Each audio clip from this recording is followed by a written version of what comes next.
Have you ever wondered what it's like to unlock the doors to one of the world's most fascinating languages? German opens gateways to ancient philosophy, cutting-edge engineering, and the timeless beauty of classical music.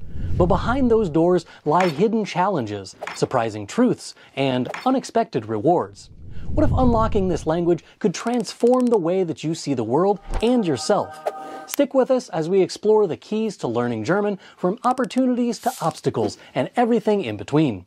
What you discover might just change the path of your journey forever. Number 1. German nouns have genders. While in English we say the in front of any noun regardless of the intrinsic gender or lack of gender of the person, animal, or thing being described, such as the man, the woman, the window, in German there are different words that we put in front of different nouns. Sometimes this is based on intrinsic gender, such as der Mann, the man, and die Frau, the woman, which uses the masculine article der for the masculine man and the feminine article die for the feminine woman. Other times it can seem arbitrary, such as der Tisch, the table, and die Gabel, the fork. Why is a table masculine and a fork feminine? Who knows?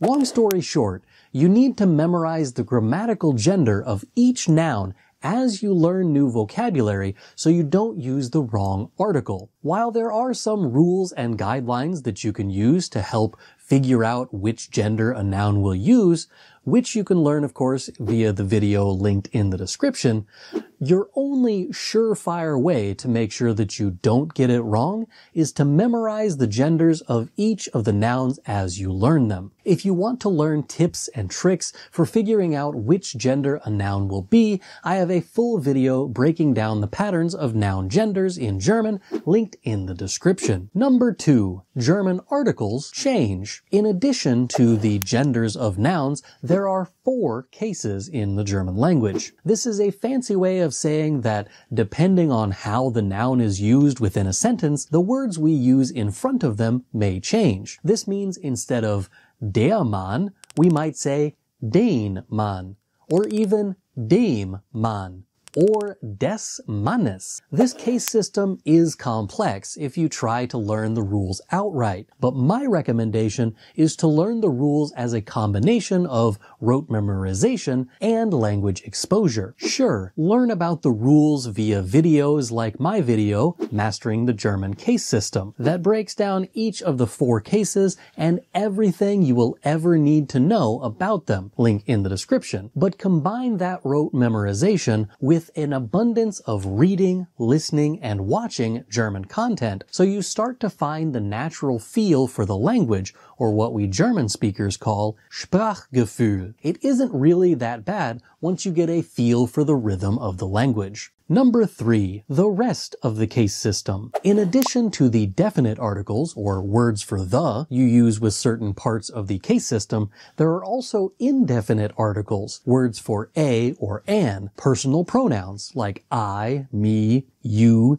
he, him, she, and her, possessive articles like my, your, his, their, and so on, and a myriad of other grammatical topics that you will have to tackle that are all based on the case system. Again, I recommend my video Mastering the German Case System if you really want to take a deep dive into this system. Of course, I also wrote a book that goes along with this in even more detail if you like books. Number 4. Word order can be different from English. Generally speaking, there are a lot of similarities between the word order rules of English and the rules in German. There are, however, enough differences that sometimes it can be irritating for English speakers. The verb is in second position in simple sentences. Even when you start with something other than the subject, the verb is still second. This means that instead of saying, tomorrow I am going to the store, we say, morgen gehe ich zum Geschäft. Literally, tomorrow am going, I, to the store. In slightly more complex sentences, you can find lots of instances when one verb is in second position, but the secondary verb is at the end of the sentence. Wir möchten einen Kuchen backen. We would like to bake a cake. In even more complicated sentences, you can have a verb at the end of the sentence, but not in position 2. Mein Bruder möchte einen Kuchen backen, weil morgen Geburtstag hat. My brother would like to bake a cake because he has his birthday tomorrow. Some sentences require the verb to be next to a comma in the middle of the sentence where another verb is also already located. Da mein Bruder morgen Geburtstag hat, möchte einen Kuchen backen. Because my brother has his birthday tomorrow, he would like to bake a cake. In addition to the differences of where the verb goes,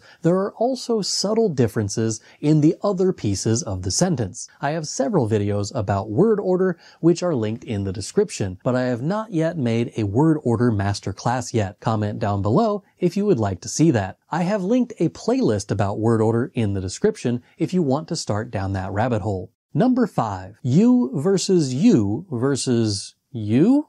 Once you get past the case system and the word order rules, most everything else about the German language is pretty simple. One thing that isn't simple, however, is the difference between du, ihr, and sie. These words all mean you. The differences are twofold. First, there's the difference between formal and informal. Both du and ihr are informal, while sie is formal. The difference is also known as familiar versus formal. The other issue is singular versus plural. Du and ihr are both informal, but du is singular and ihr is plural. Depending on the situation, sie can refer to a singular person or multiple people. For a deeper dive into these words, I have a video linked in the description, of course. Number 6. Compound nouns. You may have seen the viral video Rhabarbarbara as a rap by the comedians Bodo Wartke and Matti Fischer. This highlights the absurdity of German compound nouns. Basically, because of how German compound nouns are created, you can make a word as long as you like. Keep adding new words to the compound. This can be overwhelming until you get the hang of it. It can also make it very difficult to read words if you don't know where one part of the compound starts and the other one ends. For example, Rhabarbababababarenbadbabir is the word for the barber of the barbarians who frequent Rhubarb Barbara's bar. Rhabarber, rhubarb. Barbara, Barbara. Bar, bar. Barbaren, barbarians. Barbier, barber. If you want to see my rendition of that tongue twister, you guessed it, link in the description. There are a few good things about nouns like this, however. First, you can always find the gender of that entire noun by looking at the last part. In this example, Barbier is the last part of the noun, which makes the entire noun masculine. Second, once you get into the habit of breaking apart words like this, it becomes incredibly easy to pick up new vocabulary, because a lot of vocabulary is just combining other vocabulary that you have already learned. For example, if you know the noun Geburt, birth, and you know the noun Tag, day, you can combine them to get Geburtstag, birthday. You can also combine that with Kuchen to get Geburtstagskuchen, birthday cake. Number 7. All nouns are capitalized. Speaking of nouns, all of them, without exception, are capitalized all of the time. There is probably a reason for this. If you know what it is, leave a comment down below because I have no idea. But the end result is that you can find any noun within a sentence in German by looking for the ones with a capital letter. It isn't like in English where we decide whether or not to capitalize a noun based on a list of convoluted rules. In German, all of the nouns are capitalized, without exception. Actually, das iPhone is always lowercase. Number 8. German sentences can go on forever. Not only are the nouns long in German, the sentence structure allows for a variety of ways to make sentences seem to go on forever. This includes conjunctions to connect clauses or phrases together, relative pronouns to describe things in more detail, and even question words that act like relative pronouns. Again, there is a playlist linked in the description to help you out with word order rules in German, and several of those topics are covered in those videos. Number 9. Dialects are plentiful and diverse. When I teach German on this channel and in my real classroom, I teach Hochdeutsch, which is a fancy way of saying standard German. No one really seems to know how many dialects there are in German. The AI on Google claimed that there are as many as 250. Depending on where I go within Germany, I may or may not be able to understand what is said because the dialect of the local German population doesn't overlap well enough with my own German knowledge. That said, most Germans are pretty nice about recognizing that you aren't from around there,